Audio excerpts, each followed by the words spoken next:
உலகெங்கும் வாழும் என் தமிழ் சொந்தங்கள் அனைவருக்கும் என் அன்பான வணக்கம். தமிழ்க் கடவுளான முருகப்பெருமானை வழிபடும் மிக முக்கியமான தினங்களில் ஒன்று தைப்பூசத் திருநாள். தைப்பூசத் திருநாளுக்கு பல்வேறு புராணக் காரணங்கள் சொல்லப்படுகின்றன. ஞானப்பழம் வேண்டி முருகனுக்கும் விநாயகருக்கும் போட்டி ஏற்பட்டது. அதில் சிவன் பார்வதியை சுற்றி வந்து விநாயகர் ஞானப்பழத்தை பெற்றுக்கொண்டார். இதனால் கோபம் கொண்ட முருகப்பெருமான் பழனி மலையில் ஆண்டிக் கோலத்தில் வந்து நின்றார். அந்த தினமே தைப்பூசம் என்றும் கூறப்படுகிறது. மேலும் அன்னை பராசக்தி பழனி மலையில் ஆண்டிக் கோலத்தில் நின்ற முருகனுக்கு ஞானவேல் கொடுத்த தினமே தைப்பூசம் என்ற கருத்தும் உள்ளது. சிவபெருமான் நடராஜராக தனித்து ஆனந்த தாண்டவமாடிய திருநாள் மார்கழி மாதத்தில் வரும் திருவாதிரை.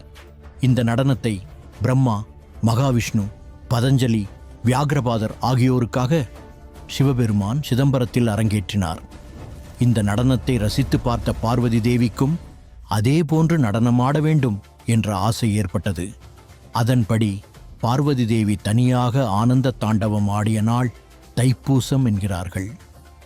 சிதம்பரத்தில் சிவன் பார்வதியாக இணைந்து நடனமாடியதும் இந்த தைப்பூசம் திருநாளில்தான் என்றும் கூறப்படுகிறது. எனவே இந்த நாள் சிவன் மற்றும் அம்பிகை வழிபாட்டுக்கும் உகந்த நாளாக உள்ளது. இந்த உலகத்தில் முதலில் நீர்தான் உருவானதாக கருதப்படுகிறது. அதன் பின்பு அதிலிருந்து நிலம், உலக உயிர்கள் தோன்றியதாக கூறப்படுகிறது. அவ்வாறு உலகம் உருவாகத் நீர் உருவாகத் தொடங்கிய தினமே தைப்பூசம் என்பது நமது முன்னோர்களின் கருத்து. இதன் நினைவாகத்தான் பல சிவாலயங்களில் தைப்பூசத்தன்று தெப்ப உற்சவ விழா சிறப்பாக கொண்டாடப்படுகிறது. முருகப்பெருமான் அகத்திய முனிவருக்கு தமிழ் கற்றுக் கொடுத்ததும் வள்ளி தேவியை மணமுடித்ததும் இந்த தைப்பூச நாளில்தான் என்றும் கூறப்படுகிறது. தைப்பூசத் நாளில் முருகப்பெருமானின் அனைத்து ஆலயங்களிலும் சிறப்பு வழிபாடு நடைபெறும். அதிலும் குறிப்பாக முருகப்பெருமானின் அறுபடை வீடுகளான திருப்பரங்குன்றம், திருச்செந்தூர், பழனி, சுவாமி, திருத்தணி, பழமுதிர் சோலை ஆகிய தலங்களில் வெகு விமரிசையாக கொண்டாடப்படும்.